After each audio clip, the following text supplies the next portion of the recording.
Hi, everybody. Carol Davis here with a spot of sunshine just for you. So, if you know the deal, I'm on chapter 5 of Hope for the Flowers. If you're new to this, I do this spot of sunshine because, just like it says, I want to just try to do my part in spreading the smiles across the miles, and just for a few minutes, maybe 7 max. I'll read out of a children's book, but this is really a very adult book, but it's Hope for the Flowers. And I'm on chapter 5 now. So if you want to know the other 4, just go to YouTube and subscribe. Subscribe, because then you'll get a notice every time I go online. I'm also on Facebook. But YouTube, you can subscribe. And Stripe is climbing this again. If you read it, you'll see he and his girlfriend Yellow.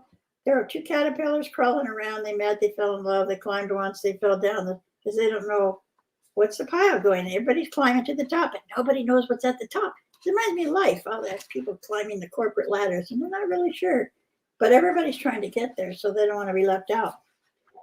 And they tried after the second time. They hung out for a while, just eating and sleeping and hugging and Stripe got a little antsy. Is this all there is? Is this all there is? So he decided maybe he should have climbed all the way to the top. So he's back. Meanwhile, Yellow, the female, she found out through another friendly caterpillar about the cocoon and becoming a butterfly. So she made a cocoon. She became a butterfly.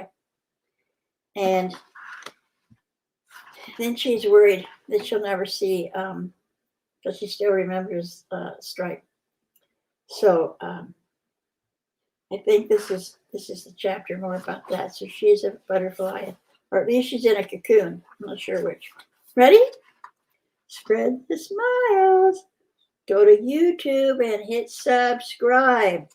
Here we go, chapter 5. Stripe, that's the boy, made much faster progress this time.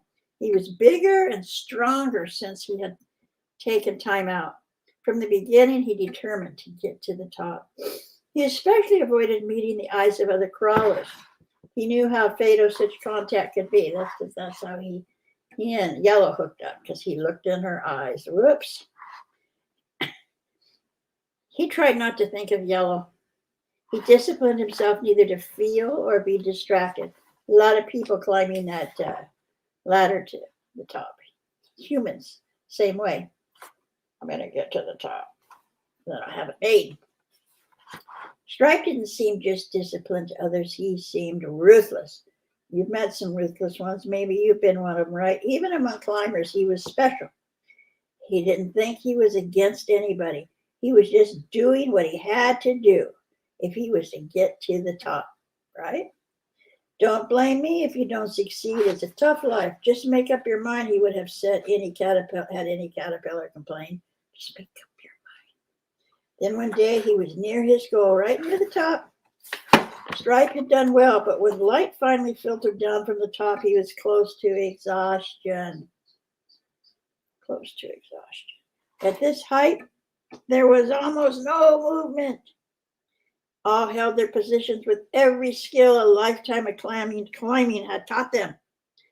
Every small move counted terribly. There was no communication, only the outsides touched. They were like cocoons to one another. Then one day, Stripe heard a crawler above him saying, "None of us can get any higher without getting rid of them." Oh, that happens in real life. Soon after, he felt tremendous pressure and shaking. Then came screams and falling bodies. Then silence. Lots more light and less weight from above. Stripe felt awful with this new knowledge. The mystery of the pillar was clearing. He now knew what had happened to the 3 other caterpillars a long time ago. When he was still crawling on the ground, 3 caterpillars hit the ground. Thud! He now knew what must always happen on the pillar. Frustration surged through Stripe, but as he was agreeing this was the only way up, he heard a tiny whisper from the top. There's nothing here. Nothing at all. It was answered by another. Quiet, fool. They'll hear you down the pillar. We're where they want to get. That's what's here. Stripe felt frozen. To be so high and not high at all. It only looked good from the bottom. Look, and they're all over the planet. Look over there, another pillar, and there too, everywhere. Stripe became angry as well as frustrated. My pillar, he moaned, only one of thousands. Millions of caterpillars climbing nowhere. Something is really wrong, but what else is there? His life with Yellow seemed so far away. That wasn't it either. Not quite. Yellow. He let her image fill his being. You knew something, didn't you? Was it courage to wait? Maybe she was right. I wish I were with her. I could go down, he thought. I'd look ridiculous, and maybe it's better than what's happening here. But Stripe's thought was interrupted by bursts of movement all over his level. Each seemed to be making a last effort to find some entry to the top, but with every push, the top layer tightened. Finally, one caterpillar gasped. Unless we try together, nobody will reach the top. Maybe if we give one big push.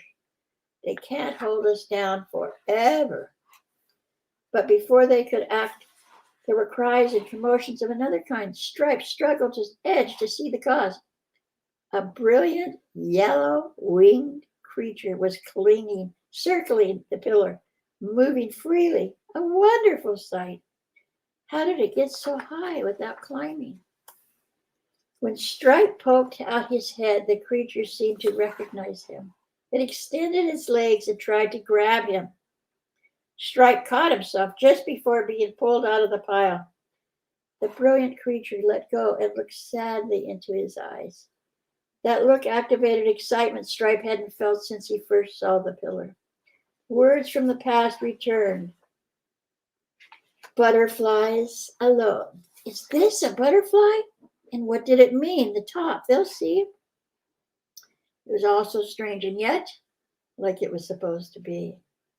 And those cries with the look of Yellow. Could it be?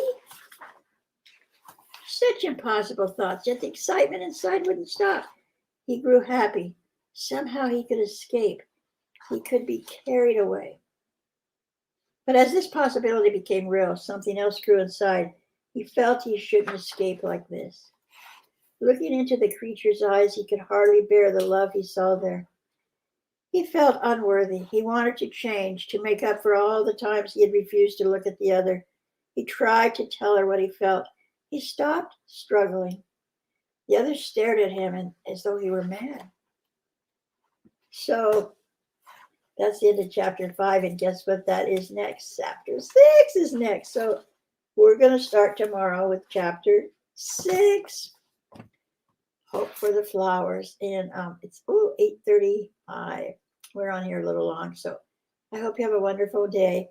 Remember, YouTube, subscribe. Hit the red subscribe button up in the subscribe. You know how to do it. Thank you. Bye. Have a beautiful day.